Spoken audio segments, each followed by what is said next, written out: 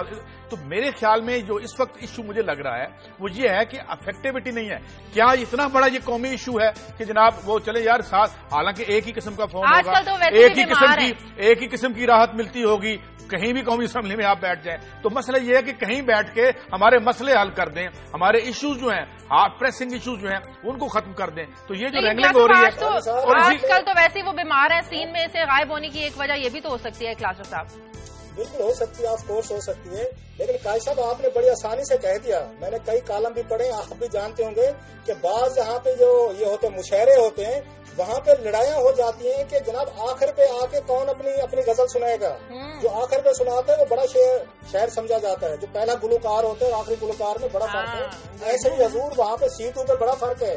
نہیں، میں اتفاق کرتا ہوں آپ سے، نہیں کلاسر صاحب میں اتفاق کرتا ہوں، یہ بات آپ نے بڑی نہیں، آپ جو کہہ رہے ہیں نا کہ جو آسانی سے کہہ دیا، میں یہ عرض کرتا ہوں کہ یہ آپ ٹھیک فرما رہے ہیں کہ جو آخر میں شعر پڑھتا ہے اسے بڑا سمجھا جاتا ہے، مگر وہ ہوتا ہے یا نہیں ہوتا یہ الگ بحث ہے۔ داغ دہلوی آخر میں پڑھتا تھا بہادر شاہ ظفر کے دربار میں، غالب کو گزرنے نہیں دیتے تھے وہاں پہ، اب غالب کی وجہ سے داغ کو بھی ہم دیکھ لیتے ہیں کہ یہ بھی ہوا کرتے تھے۔ شیکسپیئر کا نام نہیں تھا، اس کے ساتھ یونیورسٹی وٹس تھی، آج یونیورسٹی وٹس کو ہم اس لیے یاد کر لیتے ہیں کہ وہ تانا زنی کرتے تھے کہ اس کو ڈرامہ لکھنا نہیں آتا شیکسپیئر کو، تو تاریخ ان کو یاد رکھتی ہے۔ تو بڑا چھوٹا ہوتا کون ہے اور سمجھتا کون ہے یہ الگ کہانی ہے، مگر میں پھر یہی بات کہوں گا کہ they need to address are issues, ہم اس کے لیے اپنے سویٹ اینڈ بلڈ سے پے کر رہے ہیں، ہمارے آئی ڈی پیز کا مسئلہ حل کریں، ہمارا یہ جو اور فوج ہماری جو ہمارے یہ برسر پیکار ہیں اور فٹ سولجر خاص کے جس کے لیے ہمارے دل دھڑکتے ہیں، میں آپ کو بتا چکا ہوں کہ ہم یہ سارے ایشوز جو ہیں، مثال کے طور پہ اگر یہاں یہ ریئلائزیشن ہوتی کہ جناب یہ ہمارے ہاں یہ ایشوز ہیں تو یہ ماڈل ٹاؤن والا واقعہ ہوتا تو ہم کہاں کھڑے ہیں، تاریخ کہاں کھڑی ہے، وقت آگے گزر گیا ہے، ہم پیچھے اور عوام بھی آگے گزر گئے ہیں۔ تو مجھے یہ لگتا ہے کہ یہ ڈبے گن لیں، ادھر پی ٹی آئی ڈبے گنوا رہی ہے، لوگوں کے پاس روٹی نہیں ہے۔ اور ہاں ایک میں بات عرض کر دوں کہ اگر کوئی لیڈر وہ ان کے پاس کوئی سیٹ نہیں ہے، یہ جو قادری صاحب ہیں، مگر وہ کارڈ صحیح جو ہے وہ اسٹرائک کر رہے ہیں، ان کی نبض وہی ذوالفقار علی بھٹو کو، اگر ذوالفقار علی بھٹو کو آپ یاد کریں تو ریٹرک ان کی وہی ہے، ہر چند کے وہ لیگ کرتے ہیں ابھی کوئی پروگرام، یا انہوں نے یہ جیسے میں نے کل کہا تھا کہ جناب کیسے رخ موڑیں گے اس 4-5 ہزار ارب جو اس ریاست کی معیشت کما رہی ہے، اس کے لیے کہیں سے تو ہاتھ ڈالنا پڑے گا نا، تو وہ ابھی بات سامنے نہیں آئی، اور باتوں میں لگے ہوئے ہیں، میرے خیال ان سے نکل جائیں۔ ملنے کا کالم میں چاہوں گی تو ذرا شیئر کر لیں، ٹائم مل گیا جی ہاں بھی کچھ ٹائم صاحب، میں بھی ایک فین ہوں شومس ملنے صاحب کا بڑا، یہ گارڈین میں لکھتے ہیں، یہ جو اکانومسٹ ہے اس کے اکنامکس کے ایڈیٹر بھی رہ چکے ہیں اور آج تک گارڈین میں لکھتے ہیں، تو انہوں نے جو ایک خوبصورت بات کی آج اس کالم میں، ایک تو یہ جو پہلے عرض بھی کر چکا کہ ایک تو یہ کہ یہ لوگ بجائے اس کے کہ شرم، میں ایک انٹرویو دیکھ رہا تھا بی بی سی میں، بہت بڑے ہیرلڈ پینٹر کا بی بی سی پہ انٹرویو ہو رہا تھا، وہ آپ جائیں گے تو ذرا دیکھ لیجئے گا کہ کیسے اس نے عراق وار کے بارے میں بات کی، اسی بی بی سی پہ بیٹھ گیا اور اس نے کہا کہ جنگی جرائم میں ان پہ مقدمے چلنے چاہیے، ایک ٹونی بلیئر پہ جسے ابھی تک وہ انوائے بنایا ہوا ہے انہوں نے مڈل ایسٹ میں، اور جو اب تک کہتا کہ جی بھول جائیں آپ یہ بات، کیسے بھول جائیں ہم یہ جو زندگی، اس کا یہ کہنا ہے کہ جس کا میں نے کلیپٹوکریسی کا ذکر کیا تھا، یعنی اس کو اگر اردو میں کلیپٹومینیا تو ہم کہتے ہیں نا ایک ایسے شخص کو جو کہ جیسے چوری کی عادت ہو، تو اس سے یہ اصطلاح نکلی ہے کہ ڈیموکریسی نہیں رہی، یہ کلیپٹوکریٹک رول بن گیا ہے کہ تھیوز کو نور الملکی آ گیا۔ اس کے بعد میں نے ایک سٹوری اور بھی دیکھی تھی کہ کیسے ایک امریکن جو امبیسیڈر تھا وہاں پہ، اس نے ٹھیکے میں کمیشن لے لیا ناروے کو تیل کا ٹھیکہ دلوا، تو یہ سارے جو لوگ جو اعلیٰ اخلاقیات اور بڑے بڑے گولز لے کے آتے ہیں، ویپنز آف میس ڈسٹرکشن نہیں تھا، اب ویپنز آف ایک ڈسٹرکٹیو ریاست وہاں پہ